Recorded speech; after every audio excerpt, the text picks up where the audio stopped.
e sei muito bem o que é uma história. Aí nos evangelhos não tem esse ranço de mitologia, como Bultmann dizia, né? Aqui trata-se de história contada de uma forma muito informal. Interessante que ele diz assim, que os evangelhos não têm a riqueza das mitologias. Riqueza no sentido assim, não tem a poesia, a grandeza dos mitos. Tem simplesmente histórias simples, contadas por homens comuns, que diz que chegaram no túmulo, o túmulo estava vazio, não tinha mais ninguém ali, só encontraram alguns panos e correram para encontrar com o mestre. Então, histórias simples, contadas sem exagero, sem fantasias, sem muita criatividade. Então, os mitos não têm essas coisas. Os mitos são espetaculares, coisas fantasiosas, imaginativas, gente flutuando, voando, árvores andando e falando, né? Isso é mitologia, isso é lenda, né? Mas no evangelho não tem isso. É tanto que C.S. Lewis percebe isso nos evangelhos e diz, agora eu vou transformar em mito, já que não é. É verdade. Aí faz as crônicas. É verdade. É muito interessante, assim como o Lewis, ele trabalha com a questão do mito, a gente volta mais à questão do mito.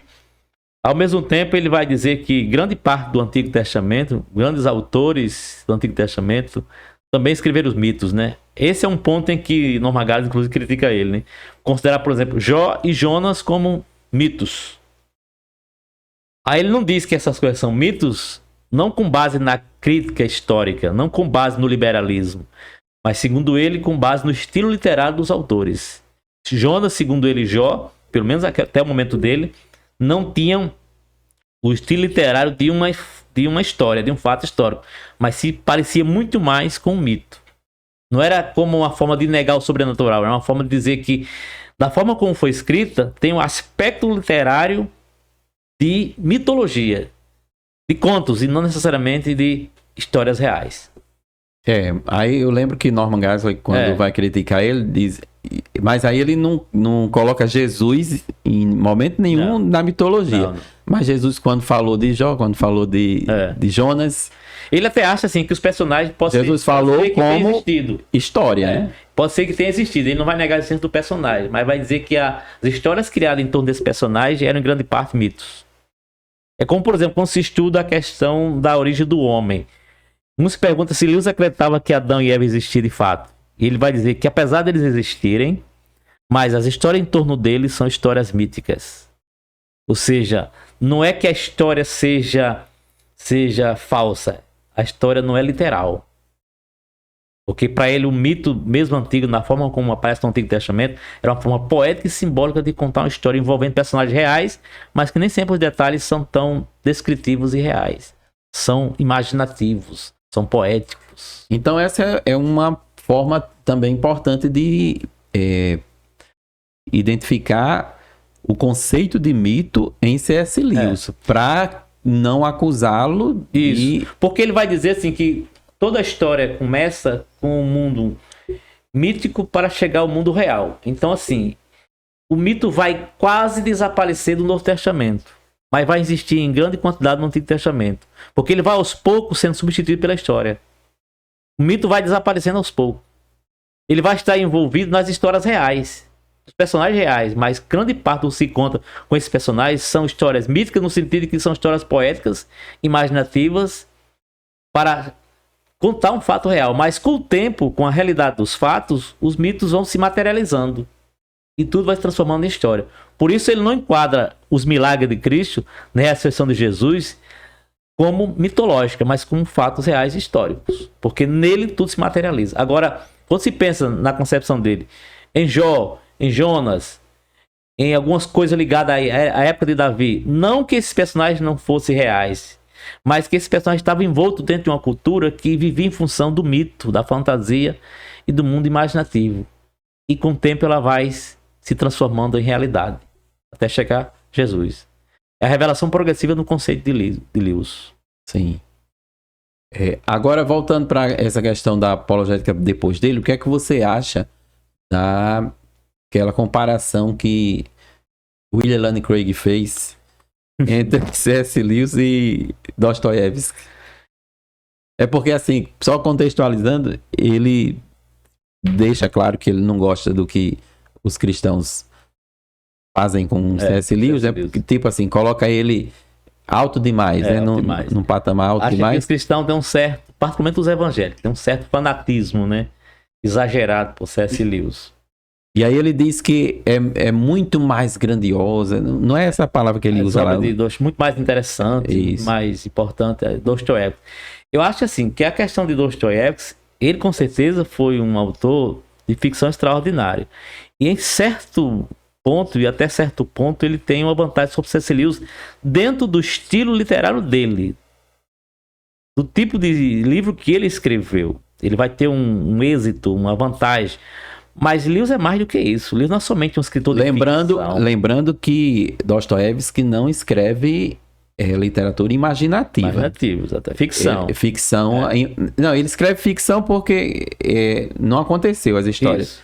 Embora ele se projete nelas, né? É verdade. Mas... E eu até gosto dele, sabe? Eu já li alguns livros dele e eu até gosto dele. Mas assim, não tem fantasia. E assim, a contribuição para a cristandade pode ter para os intelectuais, para os filósofos. Mas que contribuição tem para o homem comum? Que contribuição tem para um cientista, por exemplo? Que vai encontrar Deus por meio da literatura Dostoiévski. Então, assim, você tem que ver as vantagens. Lewis, ele tem uma vantagem pelo fato dele ter vários estilos e atirar por vários modos, por vários meios. Então ele vai alcançar o coração das crianças, do adolescente, do homem comum, do cientista, do filósofo.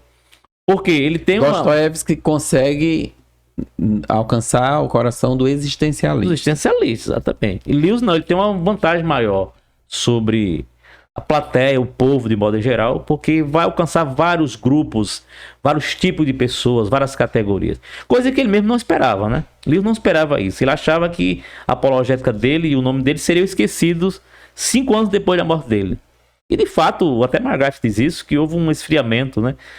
No tempo de Lewis, depois da morte dele, mas depois surgiu a necessidade, quando surgiu o movimento de liberalismo, quando surgiu o modernismo com força, aí se houve uma necessidade de se resgatar C.S. Lewis. Por isso ele nunca sai da moda, né? Porque suas ideias... Inclusive eu estou lendo agora um livro de Peter Willis, que é C.S. Lewis versus neo-ateístas. E o autor vai dizer que os neo-ateístas não trouxeram nada novo. O que eles resgataram foram ideias do positivismo lógico do tempo de Lewis. Eles colocam Lewis, ele coloca Lewis em frente a esses ateus e vai dizer que se Lewis tivesse hoje, ele enfrentaria Dawkins, Christopher Hitchens, Daniel Dennett, da mesma forma que enfrentou os ateus do seu tempo. Com os mesmos argumentos, uma vez que o neo-ateísmo não trouxe nada novo, somente reproduziu velhos argumentos com a nova roupagem. Então por isso ele vai mostrar que Lewis continua na moda, continua em voga, porque o que ele falou no século XX tem um peso enorme também no século XXI, porque os argumentos dos ateístas continuam os mesmos, ultrapassados e arcaicos. Não representam mais pensamento clássico. Sim. Você falou aí que ele é C.S. Lewis. Ele é lembrado novamente, trazido novamente para as discussões. Ele sempre se torna necessário. E isso começa depois do avanço do progressismo, do liberalismo, dessa parte. Então, me fale aí sobre a relação de C.S. Lewis com o conservadorismo. Porque quando a gente vai buscar autores do conservadorismo, C.S. Lewis sempre está na lista. Verdade. Porque assim, a sociedade do século XX, particularmente depois da década de 60, vivia em 2 mundos. De um lado estava o liberalismo teológico, que bebia do pós-modernismo, do relativismo e até do progressismo. De outro estava o fundamentalismo religioso, que surgiu com um movimento justo, eu até entendo, mas aos poucos foi se tornando muito fechado. Então surgiu a necessidade de alguém que pudesse dialogar, uma visão mais aberta e livre, entre fundamentalistas e liberais. Esse nome não podia ser Billy Graham, não podia ser John Stott. Quem seria a pessoa ideal nesse caso? C.S. Lewis. Aquele que não era fundamentalista nem era liberal, mas ele conseguia, na verdade, criar uma ponte e um pensamento cristão conservador, sem o ranço do liberalismo e sem o radicalismo do fundamentalismo religioso. Por isso ele é lido por cristãos evangélicos, católicos, anglicanos, porque ele procura sempre esse caminho intermediário, deixando as questões secundárias para depois, mas buscando um caminho de equilíbrio. Então, do ponto de vista cristão, ele foi um conservador moderado. Há questões em Lewis que não são necessariamente tão ortodoxas assim. Sua visão dele em relação às escrituras, à evolução, à Bíblia, são questões chamadas muitas vezes de neo-ortodoxas ou não tão ortodoxas assim. Mas também não eram liberais. Ele não bebia do liberalismo. Por outro lado, ele não lia a cartilha do fundamentalismo. Ele rejeitava a ideia de uma visão literal da Bíblia, de um fundamentalismo radical, de um pensamento fechado. Tanto é que ele fazia crítica a muitas vertentes do puritanismo do seu tempo. Então ele procurou esse caminho do equilíbrio. E isso chamou a atenção e atraiu muita gente. Que via em C.S. Lewis uma representação do pensamento cristão conservador, ao mesmo tempo equilibrado. E eu digo de passagem, essa foi a minha intenção e meu interesse maior por C.S. Lewis. Eu encontrei nele um estilo de vida moderado, equilibrado, mas que não abria mão das convicções cristãs, daqueles fundamentos essenciais. Da autoridade da palavra de Deus, da ressurreição de Cristo, da trindade, dos dogmas centrais da fé cristã. Embora em questões secundárias ele foi um pouco liberal, entre aspas, em relação a isso. Agora você quer saber sobre o pensamento conservador político ou religioso? Isso. Político, né? Político e educacional, digamos assim. Veja bem, Lewis ele foi um crítico ferrenho do pensamento educacional progressista. Tem vários artigos dele sobre educação e democracia que ele defende isso. Inclusive o livro... Esse livro que você está aí, que é esse é um dos principais, né? Que educação ele defendia? Ele defendia a educação clássica e liberal.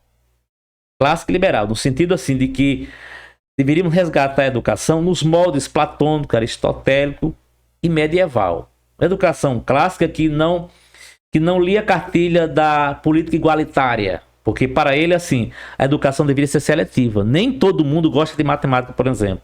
Então, aqueles que não gostam de matemática deveriam ser selecionados para fazer aquilo que gosta. É o pensamento, inclusive, de João Comênio, né? Que deveriam se valorizar as virtudes individuais. Então, Luiz pensava assim, que numa escola, há alunos que não querem nada com nada. Mas a gente tem que descobrir neles alguma coisa que não seja estudar. Pode ser que ele não goste de português, matemática, geografia. Então, a educação tem que pensar nisso. Essa educação obrigatória cria essa barra e essa obrigação do aluno. Não quer estudar, não quer aprender isso aqui, e a gente obriga ele a assistir a aula. Aí ele perde tempo numa coisa que ele não vai usar. Porque ele diz assim, nós não somos iguais. A educação igualitária é uma fantasia. Até porque o conceito igualitário para ele é um conceito social e não um conceito científico. Nós não somos iguais, nós temos aptidões diferentes. E o aluno que gosta de esporte, então só de tecnologia, porque a escola não vai procurar trabalhar com esse aluno aquilo que ele gosta? Porque ele pode ser um profissional muito melhor se ele for obrigado a estar na sala de aula para aprender coisas que ele não quer. Por isso ele rejeitava a ideia de uma educação obrigatória e igualitária. A educação tem que ser seletiva, respeitar as individualidades e não ser obrigatória naquilo que o aluno não quer. Isso vai de encontro totalmente às ideias de Paulo Freire, de Piaget. Paulo Freire defendia a educação obrigatória, igualitária, como hoje defende os marxistas de modo geral. Por isso eu achei estranho a Gabriel colocar, na verdade, C.S. Lewis e Paulo Freire para um debate educacional, como se os dois estivessem lendo a cartilha um do outro, né?